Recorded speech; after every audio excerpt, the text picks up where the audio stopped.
Hello and welcome. This is MCQ video of part 1 chapter 2 the end of बाइपोलरिटी।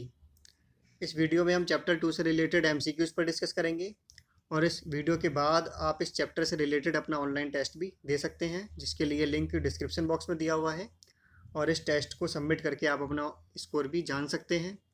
So let's begin. First question is glasnost is based on the notion of. Glasnost की धारणा निम्न में से किस पर आधारित है?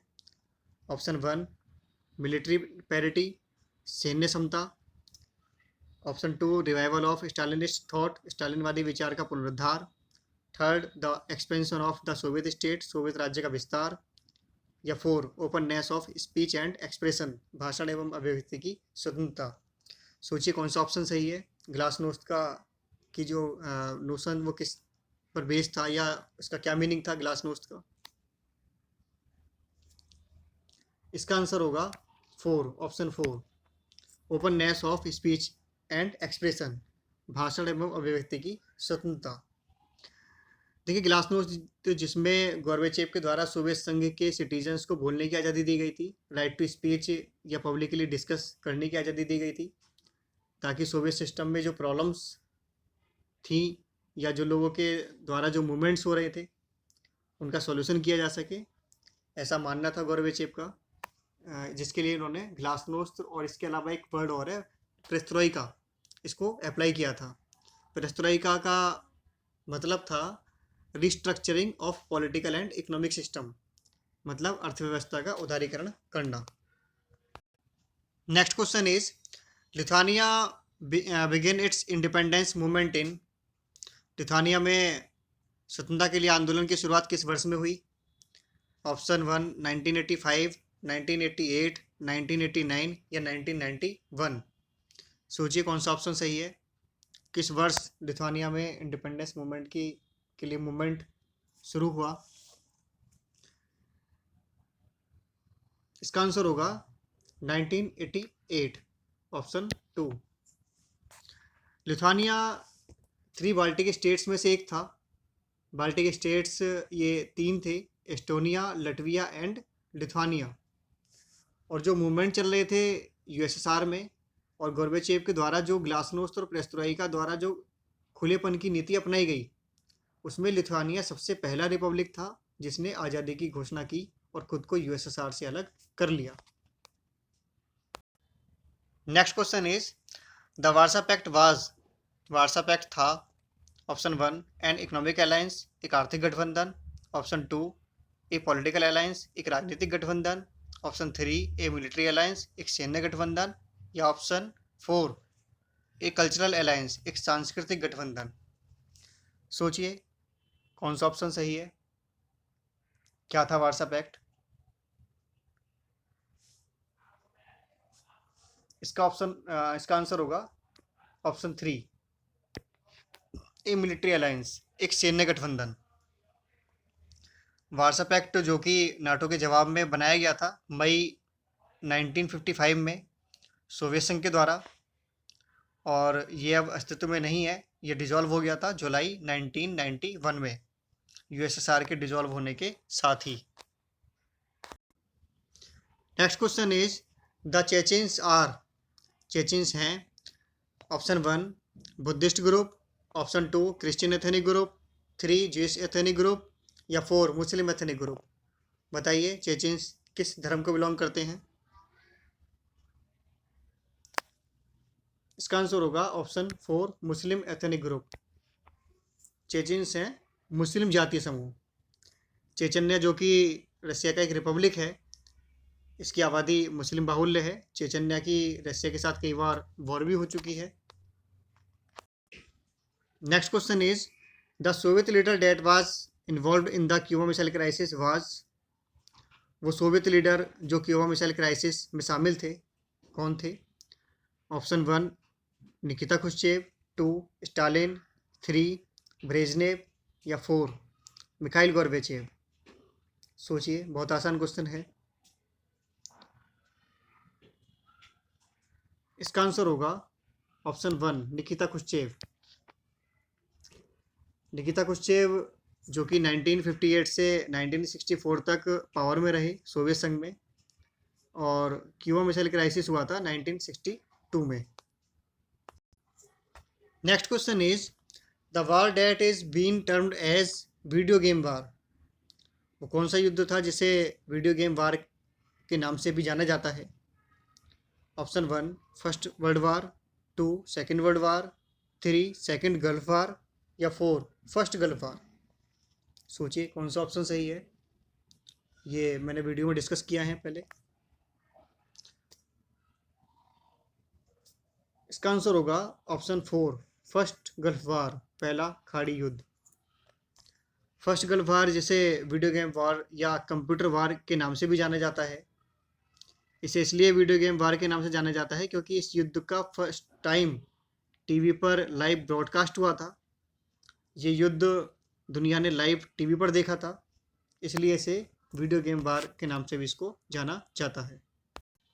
Next question is which Soviet Union leader suggested peaceful coexistence with the waste.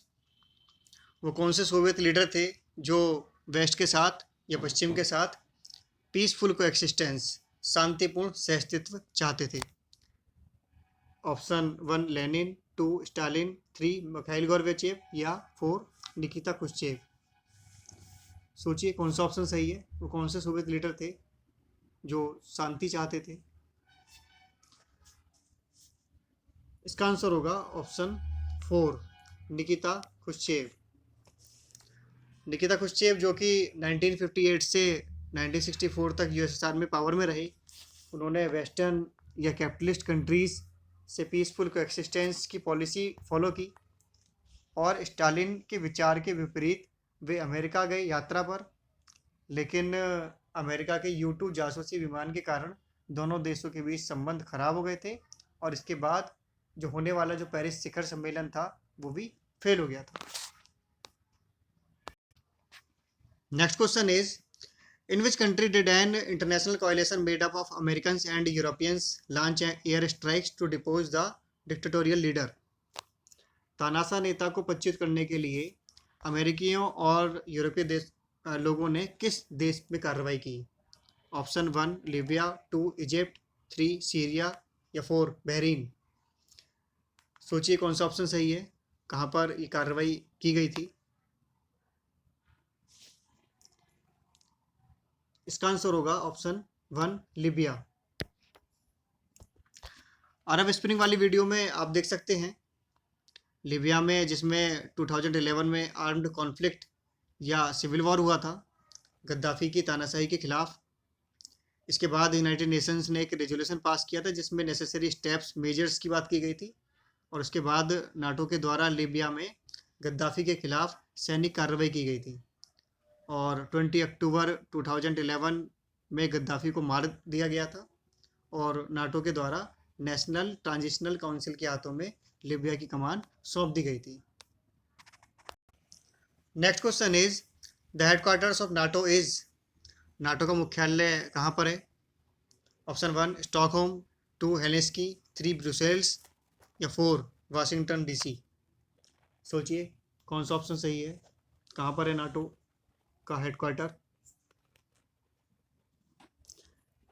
इसका आंसर होगा ऑप्शन 3 ब्रुसेल्स। ब्रुसेल्स कहाँ पर है? ये है बेल्जियम में।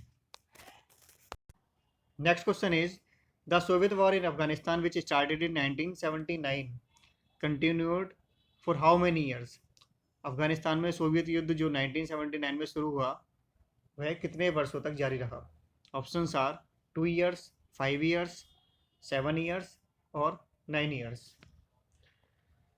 सोचिए कौन सा ऑप्शन सही है। इसका आंसर होगा 9 ईयर्स। ये युद्ध दिसंबर 1979 में शुरू हुआ था, जो कि फरवरी 1989 तक चला, मतलब टोटल 9 ईयर्स तक ये युद्ध चला। सोवियत संघ को अपनी रेड आर्मी 1989 में अफगानिस्तान से वापस बुलानी पड़ी थी। Next question is in which 2 countries are there currently civil war as a result of the Arab spring. Arab spring के परिणाम स्वरूप वर्तमान में किन 2 देशों में गृह युद्ध हो रहे हैं? Option 1 Tunisia and Egypt, 2 Egypt and Bahrain, 3 Yemen and Syria, 4 Libya and Bahrain. सोचिए कौन सा ऑप्शन सही है।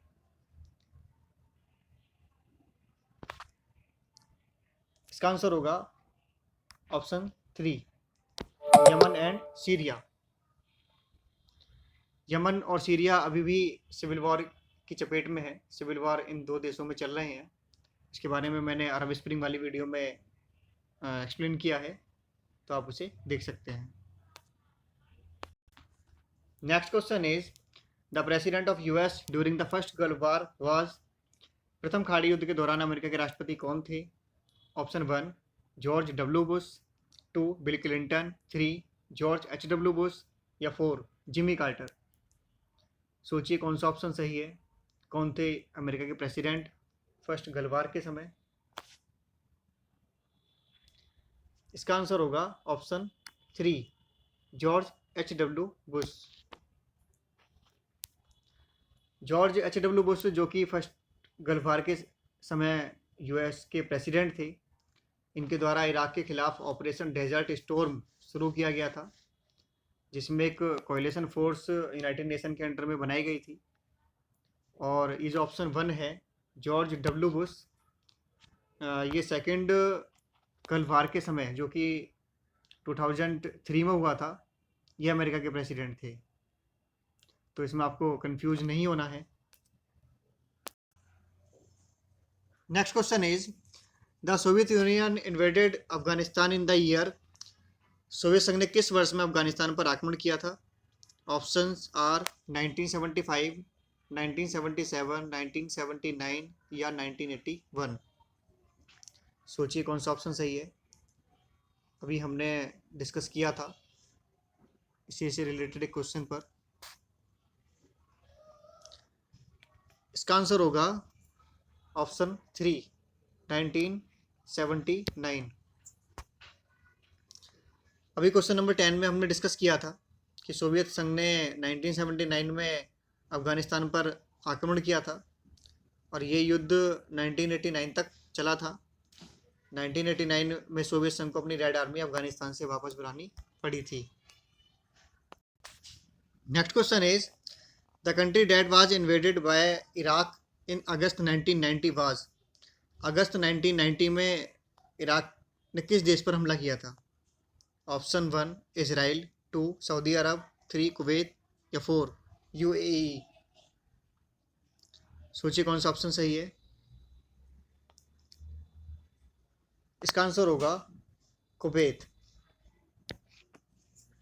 2 अगस्त 1990 को इराक ने कुवैत पर हमला किया था और सिर्फ 2 दिन के अंदर ही कुवैत को सरेंडर करना पड़ा था, जिसके बाद अमेरिका ने इंटरफेयर किया और यूनाइटेड नेशन के अंडर में एक कोएलिशन फोर्स बनाई गई थी और इस फोर्स के द्वारा इराक पर हमला किया गया था, जिसे फर्स्ट गल्फ वार के नाम से भी जाना जाता है। Next question is the Russian revolution in 1917 was inspired by the ideas of. 1917 की रूसी क्रांति किस विचार से प्रेरित थी। ऑप्शन 1 कैपिटलिज्म, 2 कम्युनिज्म, 3 डेमोक्रेसी या 4 फासिज्म। पूंजीवाद, साम्यवाद, जनतंत्र या फासीवाद। सोचिए कौन सी वो विचारधारा थी जिससे रूसी क्रांति रशियन रेवोल्यूशन इंस्पायर्ड था। इसका आंसर होगा ऑप्शन 2 कम्युनिज्म, साम्यवाद। ये विचारधारा कार्ल मार्क्स के द्वारा दी गई थी, जिसे कुछ संशोधित करके लेनिन के द्वारा इसे अमल में लाया गया था और इस विचारधारा के आधार पर लेनिन ने रशिया में रेवोल्यूशन किया, जिसके द्वारा विश्व में पहली बार किसी देश में एक साम्यवादी सरकार अस्तित्व में आई थी। Next question is why did an international coalition not intervene in Syria. Syria में एक अंतर्राष्ट्रीय गठबंधन ने हस्तक्षेप नहीं किया, क्यों। क्यों वहाँ पर यूनाइटेड नेशन के किसी भी फोर्स के द्वारा इंटरवेंशन नहीं हुआ। तो option 1 Syria produce most of the world soil. Syria विश्व का सर्वाधिक तेल उत्पादन करता राष्ट्र है इसलिए। या option 2 president Assad work to dismiss unpopular officials and make constitutional changes. राष्ट्रपति असद ने अलोकप्रिय अधिकारियों को बर्खास्त करने और संवैधानिक परिवर्तन करने का वादा किया। या option 3, Russia and China promise to oppose any measures that would lead to foreign intervention in Syria और द रिमूवल ऑफ असद। रूस और चीन ने सीरिया में विदेशी हस्तक्षेप या असद को हटाने के लिए किसी भी उपाय का विरोध किया। या option 4, the coalition was lead by the North Atlantic Treaty Organisation. गठबंधन का नेतृत्व उत्तरी अटलांटिक संधि संगठन ने किया था। सोचिए कौन सा ऑप्शन सही है। इसका आंसर होगा ऑप्शन 3, क्योंकि रूस और चीन ने इसका विरोध किया था, इस वजह से सीरिया के खिलाफ कोई भी कार्रवाई या वहाँ पर कोई हस्तक्षेप नहीं हो सका था। Next question is the model of transition in Russia, Central Asia and East Europe that was influenced by the World Bank and IMF came to be known as. रूस, मध्य एशिया, पूर्वी यूरोप में संक्रमण का मॉडल जो विश्व bank और IMF से प्रभावित था, वह किस रूप में जाना जाता है। Option 1, shock therapy, 2, transition therapy, 3, capitalist therapy, या 4, सोशलिस्ट कैपिटलिस्ट थेरेपी। सोचिए कौन सा ऑप्शन सही है। बहुत इजी क्वेश्चन है। इसका आंसर होगा ऑप्शन 1, शॉक थेरेपी, जो कि वर्ल्ड बैंक और IMF से प्रभावित थी। Next question is Operation Desert Storm was carried out by. Operation Desert Storm किसके द्वारा किया गया था। Option 1, admiral David G Farragut. Option 2, general dwight D Eisenhower. 3, general Norman Schwarzkopf. 4, general Omar Bradley. सोचिए कौन सा ऑप्शन सही है। किसके द्वारा ऑपरेशन डेजर्ट स्टॉर्म लीड किया गया था। तो किसका आंसर होगा option 3, general Norman Schwarzkopf. Operation Desert Storm किससे रिलेटेड है। ये रिलेटेड है फर्स्ट गल्फ वार से, जिसमें एक कोएलिशन फोर्स के द्वारा इराक पर हमला किया गया था। इसको अमेरिका ने लीड किया था। Next question is the leader of which country was killed by his own peoples rebels. किस देश के नेता को उनके ही लोगों विद्रोहियों ने मार डाला था। Options are Egypt, Syria, Tunisia और लिबिया। सोचिए कौन सा ऑप्शन सही है।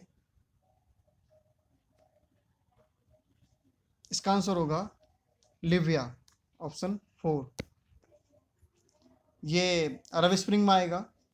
अभी कुछ देर पहले हमने डिस्कस किया था कि लिबिया में सिविल वॉर हुई और गद्दाफी की तानाशाही के खिलाफ लोगों ने आंदोलन किया और अंत में तानाशाही शासक गद्दाफी को मार गिराया गया।